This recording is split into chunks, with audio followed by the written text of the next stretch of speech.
तबलीग कैसे की जाती है, हुजूर का अंदाज़े मोहब्बत देखिए। सहाबी का नाम है हजरत अब्दुल्ला रदी अल्लाह ताला अन्हु। वो हुजूर के पास बैठे थे कि मोहब्बत से हुजूर ने उनका हाथ पकड़ लिया, और ये हुजूर की आदत करीमा थी कि मेरे हुजूर अपने असहाब का हाथ पकड़ लिया करते। यूं हाथ पकड़ा और हुजूर ने मुस्कुराकर उनकी तरफ देखा और हुजूर फरमाया कि अब्दुल्ला बड़ा अच्छा इंसान है, काश कि ये तहज्जुद भी शुरू कर ले। यार कहना क्या था कि तहज्जुद पढ़ा करो, लेकिन मेरे हुजूर डायरेक्टली नहीं कहते कि तहज्जुद पढ़ा करो। मेरे हुजूर ये भी नहीं फरमाते कि तहज्जुद क्यों नहीं पढ़ते। अच्छा, हुजूर ये भी नहीं पूछते कि तहज्जुद पढ़ते हो या नहीं पढ़ते हो, क्योंकि बाज़ का तो होता है ना, महफिल के अंदर किसी से ऐसा सवाल पूछ लेते हैं कि उसके पास दो ही ऑप्शन होते हैं, या तो सच बोले तो रुसवा हो जाए, या फिर झूठ बोलकर अपनी इज्जत बचा ले। बाज़ का बड़ी महफिल में लोग पूछ रहे होते हैं किसी को तंजिया तौर पर कि अच्छा चलो छोड़ो सारी बात, ये बताओ तुमने आज फजर जमात से पढ़ी? हो सकता है यार वो रोजाना ही जमात से पढ़ता हो, आज ही उसने ना पढ़ी हो। तो हम ऐसे किसी के पीछे लगते हैं कि उसके पास ऑप्शन ही ये बचता है कि वो झूठ बोलकर अपनी इज्जत बचाता है, और इस तरह हम लोगों को इस गुनाह में मुब्तला करते हैं। तो हुजूर इस्लाम ने ये नहीं पूछा कि तहज्जुद क्यों नहीं पढ़ते, पढ़ते हो या नहीं पढ़ते हो, बल्कि हुजूर ने हाथ पकड़ा और मैं अब्दुल्ला बड़ा कमाल का बंदा है, बड़ा अच्छा इंसान है, काश कि ये तहज्जुद भी शुरू कर ले। मुझे बताइए, इस हदीस के अंदर हुजूर इस्लाम ने तहज्जुद की फजीलत नहीं बयान की। वैसे हुजूर ने तहज्जुद की फजीलत बयान की है, लेकिन इस मकाम पर हुजूर ने तहज्जुद की फजीलत नहीं बयान की, बल्कि हुजूर जिसको तहज्जुद पढ़ाना चाहते हैं उसकी फजीलत बयान कर रहे हैं कि बंदा तो बड़ा कमाल का है, काश कि ये तहज्जुद भी शुरू कर ले। तो मुझे बताएं, जिसको इतने मीठे लहजे में तहज्जुद की नसीहत की जाए तो फिर उसका सुबह उठने को जी नहीं करेगा कि नबियों के इमाम ने मुझे तहज्जुद की दावत दी हुई है तो मैंने उठकर रब को सजदा करना है। ये है हुजूर का अंदाज़े तबलीग। और हमारा अंदाज क्या है? हम जुमा पढ़कर मस्जिद से बाहर निकले ना, 8-10 लोग हमारे ग्रुप में होते हैं, तो हम चौक में दूर से खड़े होकर जो सामने दुकानदार बैठा होता है ना, हम उसे आवाज देकर कहते हैं कि चलो 5 वक्त की नमाज तो मुयस्सर नहीं, जुमा ही पढ़ लिया करो। हम उसको पहले ये ताना देते हैं कि तू नमाज नहीं पढ़ता, 5 वक्त नहीं पढ़ता। मैं ये नहीं कहता कि माज़अल्लाह जो है वो नमाज कोई इतनी आसान काम है कि किसी को ये ना कहा जाए, लेकिन मुझे बताएं, आपको कोई बंदा ये कहे कि जनाब 5 वक्त तो नहीं पढ़ते, चलो जुमा तो पढ़ लिया करो, तो आपको बड़ी बज़म में ये बात अच्छी लगेगी?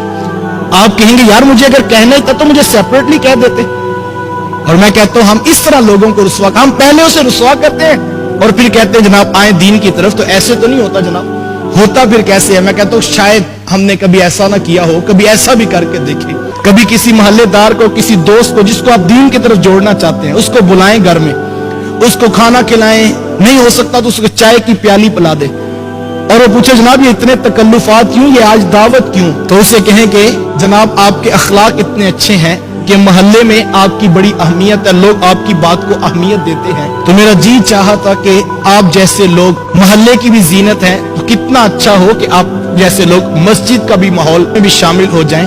तो फिर देखिए कि मस्जिद के माहौल में भी कैसी खूबसूरत लोगों की आमद का इजाफा होगा। इस तरह किसी को मस्जिद के करीब करेंगे तो उसका जी करेगा कि मुझे मस्जिद का रास्ता इख्तियार करना चाहिए। लोगों को बर्दाश्त कीजिए, लोगों के रवैयों के मुताबिक उनसे बर्ताव कीजिए। लोग आपके करीब होंगे तो लोग दीन के अल्टरनेटली करीब होंगे। नबी पाक अलैहिस्सलाम ने फरमाया भेड़िया वैसे भी छोड़ दिया जाए ना, बकरियों में तो बड़ा नुकसान करता है, लेकिन हुजूर फरमाने लगे 2 भूखे भेड़िए बकरियों के रेवड़ में डाल दिए जाएं तो वो इतना नुकसान नहीं करते जितना। महबूब फरमाने लगे इंसान के दिल में शोहरत और दौलत की मोहब्बत, शोहरत और दौलत की मोहब्बत जितना उसकी रूह का नुकसान करती है, इतने तो भूखे भेड़िए बकरियों का नुकसान नहीं करते। मन उजाड़ देती है शोहरत की मोहब्बत, दौलत की मोहब्बत, तेरे बातन को तबाह कर देती है, तेरे अंदर कोई नूर नहीं बचता, तेरे अंदर रूहानियत खत्म हो जाती। जब मोहब्बत दौलत की मोहब्बत, शोहरत की मोहब्बत, चाहा जाने की मोहब्बत, बड़े बोर्ड की मोहब्बत, मुझे लोग जाने, मुझे लोग पहचाने, जब ये 2 चीजें आ जाती हैं तो तेरा मन उजड़ता है, तेरी रूह तबाह होती है, फिर तेरे लिए हालात और तरह के होते हैं। फरमाया अगर तू दुनिया से, दौलत से और इस झूठी मोहब्बत से बचेगा तो फिर तेरा रब तुझे अपना कुर्ब अता फरमा देगा। हजरत सलमान फारसी का आखिरी वक्त था तो हजरत अबू अब्दुल्ला रज़ियल्लाहु ताला अन्हु तीमारदारी करने आए। कहते हैं जब मैं हाजिर हुआ तो मैंने देखा हजरत सलमान फारसी रो रहे हैं। تو میں نے کہا کہ اے محبوب علیہ السلام کے محبوب صحابی کیوں روتے ہو؟ کہنے لگے یار بڑا پریشان ہوں. تو کہتے میں نے ڈھارس دینے کے لیے، تسلی دینے کے لیے، ان کو تسلی دینے کے لیے میں نے کہا سلمان آپ نے تو حضور کے ساتھ جہاد کیے، بدر میں گئے، احد میں گئے، آپ نے تو محبوب کے ساتھ تبلیغیں فرمائی، آپ نے حضور کے ساتھ دین کی جد و جہد کی، نبی پاک علیہ السلام کے جھنڈے تلے رہ کے، حضور کے ساتھ رہ کے وقت گزارا، تو آپ کیوں روتے ہیں؟ تو حضرت سلمان فارسی کہنے لگے وہ تو ٹھیک ہے، پر نبی پاک علیہ السلام نے ہم سے ایک وعدہ لیا تھا، ہم اس وعدے پہ پورے نہیں اتر سکے. کہا وہ وعدہ کیا ہے؟ تو حضرت سلمان پھر رونے لگے اور فرمانے لگے مصطفیٰ کریم نے ہم سے وعدہ لیا تھا کہ دنیا میں اس طرح رہنا جیسے مسافر رہتے، راہگیر رہتے، تھوڑا سامان اکٹھا کرنا، دنیا داری تھوڑی اکٹھی کرنا.